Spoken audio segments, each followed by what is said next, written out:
look kind of chopped. I look absolutely chopped, never mind. Welcome back. So, the last time we spoke, I was almost done making my ruffle skirt.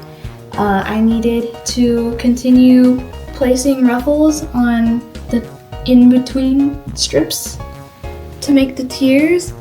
I actually was working backwards. Your waistband is supposed to go on last. I put it on first, but that's okay. I'm sure we can still work around because I don't feel like seam ripping that much. Today is D-Day. D-Day. You get it?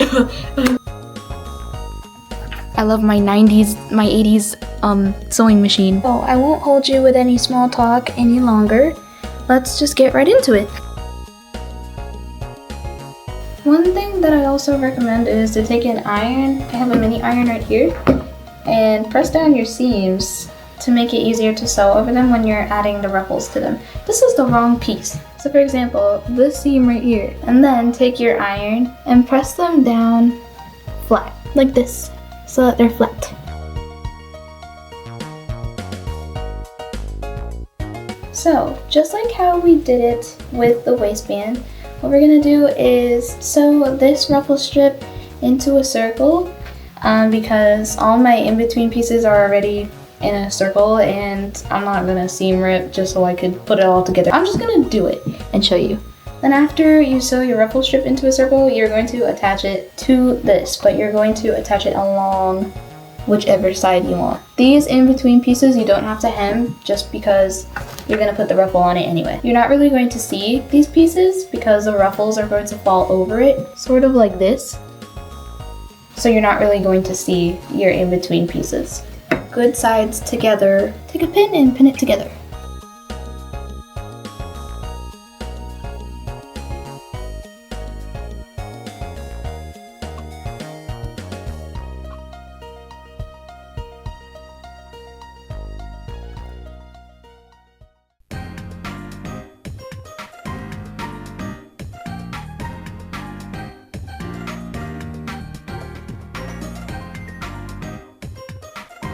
I'm gonna watch my shows again.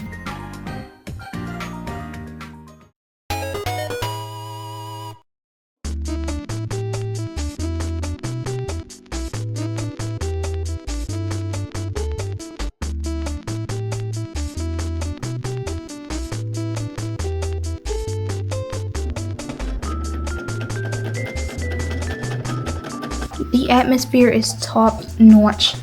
One thing about me though is I love sewing when it's raining, especially when it's raining.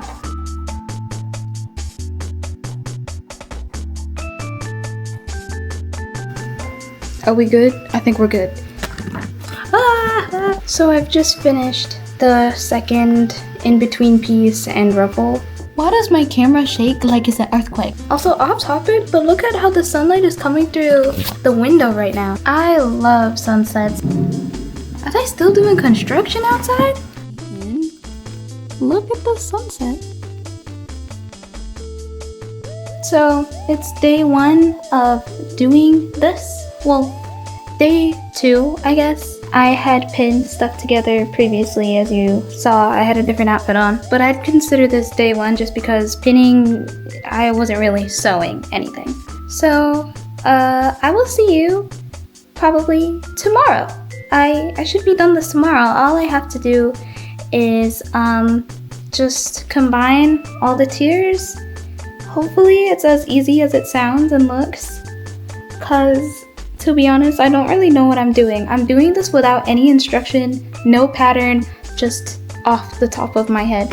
I'm kind of proud, like, I'll show you what it looks like here. This is what it looks like. My tiny frilly skirt. It's small, but I think it will fit me because I have to take it down at least 10 inches on every single tier and waistband. The only issue might be the length, but I can wear them with shorts so that they kind of look like bloomers. And yeah, epic dude. So that's it for me. I'll see you tomorrow or whenever I see you. I will see you. Bye bye. Hi. So, as I previously showed you guys, I had already positioned all of the ruffles and in between pieces, and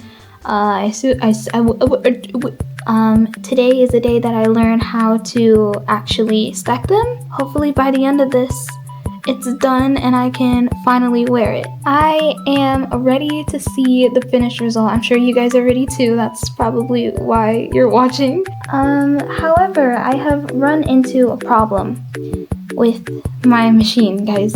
The light on my sewing machine came on after a little bit of rumbling and shaking here. The table doesn't hold my machine very firmly. It kind of sits a little bit loose in there, and so when I press on the pedal, it shakes and rattles, and eventually my machine rattled its light on. Because of that, my machine overheats. My machine gets hot because of the light, like really hot. I don't know how to turn it off, like just turn off. Despite that, I'm going to try and work as efficiently and quickly and wisely as possible in order to finally finish this project. So, with that being said, let's get started. I'm going to... Do you ever just look at your knee and be like, I don't see you that often. I don't see you very much.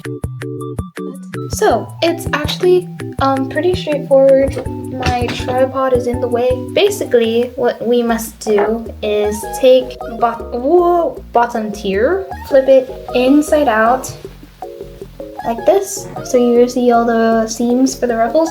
And then what you're gonna do is take your middle tier, flip them both inside out, your middle tier and your bottom tier. And I feel like here's the most confusing part. You're going to take the top of your middle take the top of your bottom ruffle, and then you're going to place it middle tier right here, right on this line here. Can you see where you attach the ruffle and the middle piece right here? This line, you're going to attach them together there. So the key part to this is do not put them good sides facing together. Do not put them bad sides facing together. It's going to be same, like they're gonna face the same direction. Your good side, like this, of your bottom tier is going to go on the bad side of your middle, your middle connector tier. Why is this so hard to explain? And City in the house. Let's go steady, let's go steady, yeah. Let's go, oh, steady, let's go steady, yeah. I'm gonna be a star. I'm gonna be,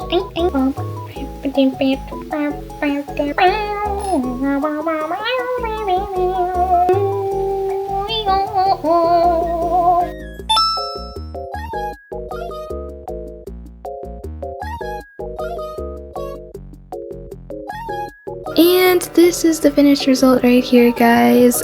I am proud seeing that it's my first item that I've sewn on my own time by myself without a pattern, without any instructions. I just went for it off the top of my head.